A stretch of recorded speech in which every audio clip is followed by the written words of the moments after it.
Olá, seja muito bem-vindo a mais um Falando de Tudo.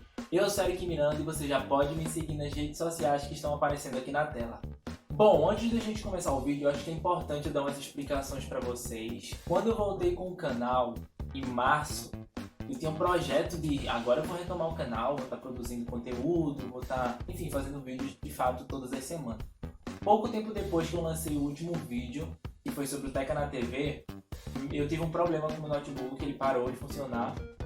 Com tudo isso de pandemia, né, essas dificuldades, eu nem não estava sabendo como é que eu ia poder consertar e nem conhecia ninguém que consertasse. Finalmente, quando eu encontrei alguém que finalmente, de fato, poderia consertar, o problema era mais grave, eu posso dizer assim, do que imaginava, e não valeria a pena eu continuar com o notebook, eu consertar aquele notebook. Acabei que eu tive que comprar um outro computador, um computador mesmo, dessa vez eu comprei.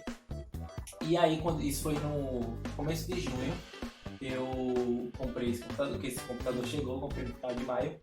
Então, quando eu voltei, eu foquei mais nisso, fazer coisa da faculdade e outros projetos que eram mais urgentes, que eu posso dizer assim, no momento. Então, foi por isso que eu passei esse tempo sem fazer vídeo. Eu tô gravando esse vídeo aqui hoje, é dia 23 de julho. Eu não sei quando é que esse vídeo tá indo pro ar, mas é o dia que eu tô gravando, é o dia que finalmente eu, ai meu Deus, eu vou gravar esse vídeo. Vocês também observaram outra mudança aqui no canal, que foi o nome, né? Agora tem só o meu nome, Eric Miranda voltou a ter só o meu nome. Miranda porque eu achei melhor, acho que fica mais fácil de encontrar. Então o nome do canal é Eric Miranda e o nome do quadro do programa vai ser Falando de Tudo, tá? Vocês viram que eu comecei os vídeos falando sobre coisas que me marcaram a infância, né? Coisas, desenhos, séries que eu gostava. Mas isso não quer dizer que eu sempre vá falar desse tipo de conteúdo, que vai ser sempre um conteúdo leve ou que vai ser sempre um conteúdo pesado. Mas vai variar bastante. Então, gente, não liguem, eu sou muito aleatório quanto a isso. Então, não fiquem assustados se em uma semana eu falar algo muito fofinho, bonitinho, de minha infância, e na outra semana eu falar algo super pesado. Inclusive, o vídeo de hoje, como vocês acabam de ver no título, não é um assunto fácil de ser falado, mas eu acho que é um assunto necessário, é um caso que aconteceu, um caso que ganhou grande repercussão. Então, a gente não pode esquecer, é um caso que é bom para nos ajudar a nos alertar sobre o perigo das fake news. Hoje a gente vai relembrar o caso do linchamento de Fabiane de Jesus, mas depois da vinheta, roda aí. Antes de começar o vídeo, eu sei que eu já falei bastante, mas eu quero pedir para você que não é inscrito aqui no canal, se inscrever, que é muito fácil, tá logo aqui embaixo. Então clica aqui, se inscreve, ativa o sininho para receber as notificações sempre que eu postar um vídeo novo. Comenta aqui embaixo também qual é o tema de vídeo, qualquer coisa que você quiser. Como eu disse, é falando de tudo, então eu posso falar de diversas coisas. Então comenta aqui embaixo o que você quer ver aqui no canal e deixa seu like, que também vai ajudar muito a divulgar esse vídeo, tá bom? Então vamos embora pro conteúdo. Bom, as informações divulgadas nesse vídeo foram retiradas de notícias veiculadas na mídia, tá? Eu vou deixar os links das matérias aqui na descrição. Esse caso aconteceu no ano de 2014, mas é importante a gente entender o contexto da situação, afinal não é algo simples, né? O Brasil está entre os países onde mais acontecem linchamentos em todo o mundo. De acordo com o Núcleo de Estudos da Violência da Universidade de São Paulo, entre 1980 e 2006, 1.179 casos de linchamento ocorreram no país. A estimativa é de que diariamente ocorrem 4 linchamentos e tentativas de linchamento.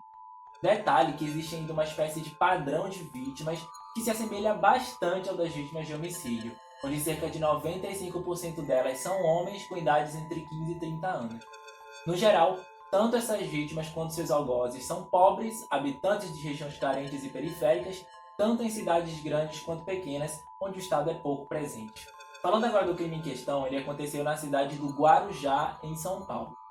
Desde o dia 24 de abril, estava correndo pela região uma história difundida na internet e redes sociais que uma mulher estaria sequestrando crianças para realizar rituais de magia negra. Pouco tempo depois dessa história ganhar grande repercussão, um retrato falado foi divulgado online e logo foi associado com o suposto sequestro de crianças. Após o crime, no entanto, foi descoberto que aquele retrato falado era, na verdade, uma representação gráfica feita por agentes da Polícia Civil do Rio de Janeiro relacionado a um crime que havia acontecido 2 anos antes, lá em 2012, e a muitos quilômetros de distância daquele local. A polícia do Guarujá também afirmou que não tinha qualquer registro de acontecimentos desse tipo no município. Essa foi inclusive a 20ª morte por linchamento no Brasil no ano de 2014. A vítima em questão era Fabiane Maria de Jesus. Ela tinha 33 anos, era uma dona de casa casada, mãe de 2 crianças e morava no bairro de Morrinhos, que é o local do crime. No dia 2 de maio de 2014, Fabiane havia decidido mudar o visual. Cansada dos seus longos cabelos negros, ela cortou na altura do pescoço e logo após o seu marido, Jailson, sair para o seu trabalho noturno, na portaria da colônia de férias Banespa, ela decidiu mudar a cor dos cabelos. Descoloriu-os com água oxigenada e pintou-os de loiro, o que os deixou com uma cor de fogo, entre o vermelho e o amarelo. Após concluir a mudança do visual, ela foi dormir. Pela manhã, Fabiane acordou, vestiu um short jeans, uma blusa tomara que caia e uma jaqueta também jeans. Colocou também um boné para esconder os cabelos novos, ela queria fazer uma surpresa. Foi então que ela pegou sua bicicleta e saiu para dar uma volta. A sogra de Fabiane, inclusive, chegou a ver a nora sair. Quando ela viu, a nora já estava, inclusive, virando a esquina da rua.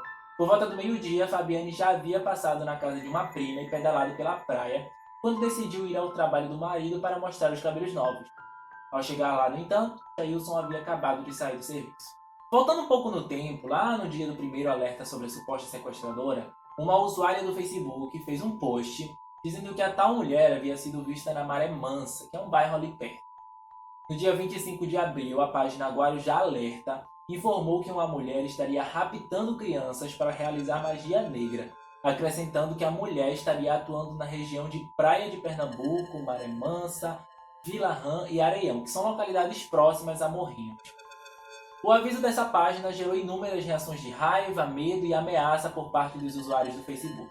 Os inúmeros comentários, que chegaram a 11 páginas, foram recolhidos pela polícia e anexadas ao inquérito do caso. No dia 27 de abril, uma outra usuária fez um post sobre a presença da sequestradora nas redondezas, divulgando o retrato falado da mulher. No relato, ela afirmava que, em alguns casos, a criança era tomada dos braços da mãe e que 37 crianças já haviam sido sequestradas para rituais de magia negra. Esse post foi amplamente compartilhado e em um comentário alguém chegou a dizer que a tal mulher havia tingido os cabelos de loiro para disfarçar. Já na terça-feira, dia 29 de abril, a página Guarujá Alerta fez um novo post. Nesse post, bem extenso e com 3 links, o perfil da rede social afirmava que a história não passava de boato, que não havia nenhuma sequestradora de crianças no Guarujá nem nas redondezas. Já na abertura, o post afirmava que muitos usuários não iriam ler o comunicado até o fim, mas que deveriam ler para não sair por aí ajudando a espalhar ainda mais um boato. O texto dizia que não havia nenhum registro de criança sequestrada. Um dos links dava acesso a uma matéria que afirmava que o boato vinha do Rio de Janeiro. Outro mostrava que a foto da suposta sequestradora era usada por uma página de humor no Facebook. Já o terceiro link levava a uma reportagem informando que na cidade de Três Rios, no Rio de Janeiro, circulava o mesmo boato e com o mesmo retrato falado. O administrador da página Guarujá Alerta é um jovem que mora com a família e depois em segredo de justiça. Nos autos do processo, ele é a testemunha A. Ele afirma que, após fazer o post no dia 25 de abril, decidiu apagar a publicação e pesquisar mais sobre o caso. Apesar desse novo post desmentindo o boato, as pessoas continuavam a acreditar na história, e nesse momento a testemunha A pediu à polícia que divulgasse uma nota à imprensa esclarecendo o boato, mas a PM achou que o assunto não lhe dizia respeito, porque não havia recebido nada oficialmente. Com isso, os moradores de Morrinhos continuaram às tontas com um boato que aterrorizava parte da população e cujo desfecho viria a ser o episódio mais dramático da história da comunidade. Voltando ao dia 3 de maio, saindo do trabalho do marido, Fabiane voltou para Morrinhos, comunidade onde cresceu, cercada de parentes, e lá ela passou pela igreja de São João Batista, próximo à sua casa, e pegou uma Bíblia que havia esquecido lá dias antes. Foi então ao trabalho de uma irmã, numa pequena mercearia, só que essa irmã não estava lá. No caminho para casa, Fabiane parou num bar. Inclusive, esse é um ponto misterioso do caso. A própria investigação da polícia não esclareceu o que aconteceu dentro do bar, ou na porta do bar, ou até mesmo na frente do bar. O que é mais divulgado é que na frente do bar, Fabiane ofereceu uma banana a uma criança da rua, quando então alguém tomou seu gesto como o início de um sequestro. Essa versão, porém, não é confirmada por nenhuma testemunha no inquérito policial. Existe também uma versão que diz que a Bíblia que Fabiane carregava foi confundida com um livro de magia negra, mas também não é corroborada por nenhuma testemunha. O que se sabe, no entanto, é que Fabiane havia pintado os cabelos no dia anterior e que, mesmo sendo uma antiga moradora da comunidade, quem a viu de longe não a reconheceu com aqueles cabelos curtos e claros, se assemelhando muito à descrição da sequestradora na rede social. A dona do bar, ao ser interrogada pela polícia, foi a única a dar uma versão mais ou menos completa sobre o começo do linchamento de Fabiane. O relato da mulher conta que Fabiane entrou no estabelecimento, pediu um copo e sentou-se à mesa de um homem com quem compartilhou uma cerveja. Esse homem, segundo a dona do bar, era um rapaz com deficiência mental que nunca mais apareceu por ali.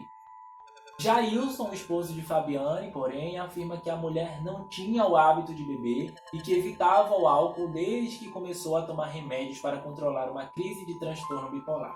A dona do bar é, inclusive, uma das suspeitas de ter atiçado a multidão contra Fabiane. A mulher nega, afirmando que estava no fundo do bar, temperando um frango, quando ouviu alguém dizendo que Fabiane era sequestradora de crianças do Facebook. A polícia descobriu apenas que, em algum momento, uma voz feminina gritou a senha para começar o massacre. É ela. Existem várias imagens do linchamento, muitas ainda hoje circulam na internet. São cenas curtas, gravadas com celulares, por pessoas diferentes, em ângulos diferentes, sem uma sequência lógica, mas que compõem a narrativa brutal do que Fabiane sofreu no tumulto dos seus últimos momentos de vida.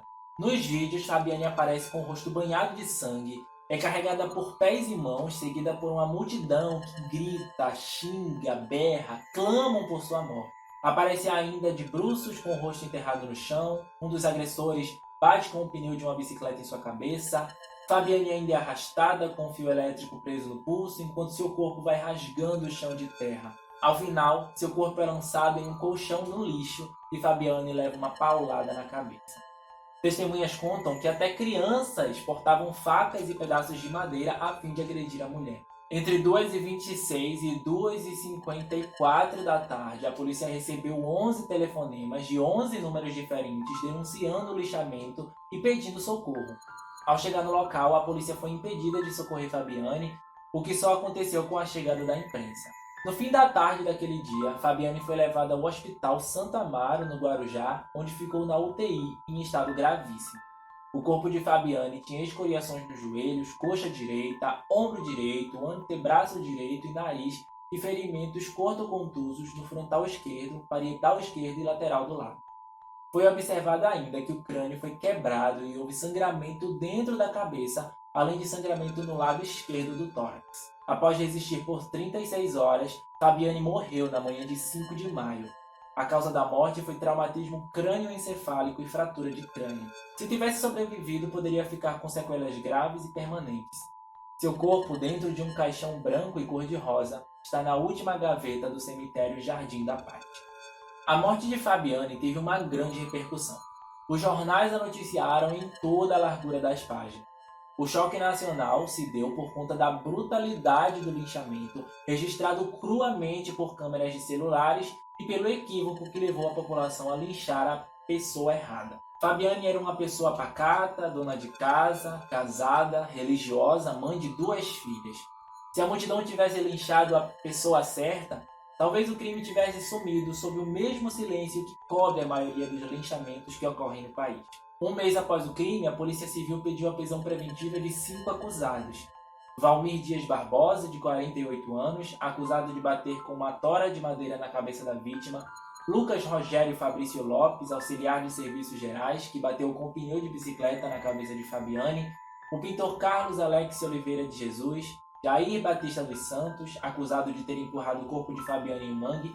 E Abel Vieira Batalha Júnior, que aparece no vídeo usando fios elétricos para amarrar os pés e braços de Fabiane durante a barbárie.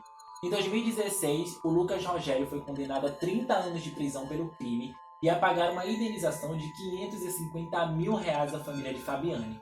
Os outros 4 acusados foram condenados apenas entre 26 e 40 anos. Na sentença, o juiz Edmundo Leles Filho diz que as circunstâncias do crime revelam uma barbárie atípica. O documento afirma que o Lucas Rogério, ao liderar o linchamento, demonstrou uma afinidade com a monstruosidade. Um ano após o linchamento de Fabiane, um jornal que circula no Guarujá noticiou que as redes sociais difundiam um novo boato sobre um casal de sequestradores em São Vicente, no litoral paulista. Esse jornal dizia que era só boato. A testemunha A, o administrador da página Guarujá Alerta, chegou a receber um e-mail de um amigo que dizia: "Está tudo começando de novo".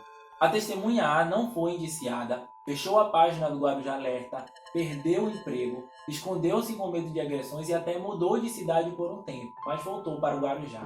Em 2014, foi lançado o projeto de lei chamado Lei Fabiane, que pede que a incitação virtual ao crime seja incluído no Código Penal brasileiro.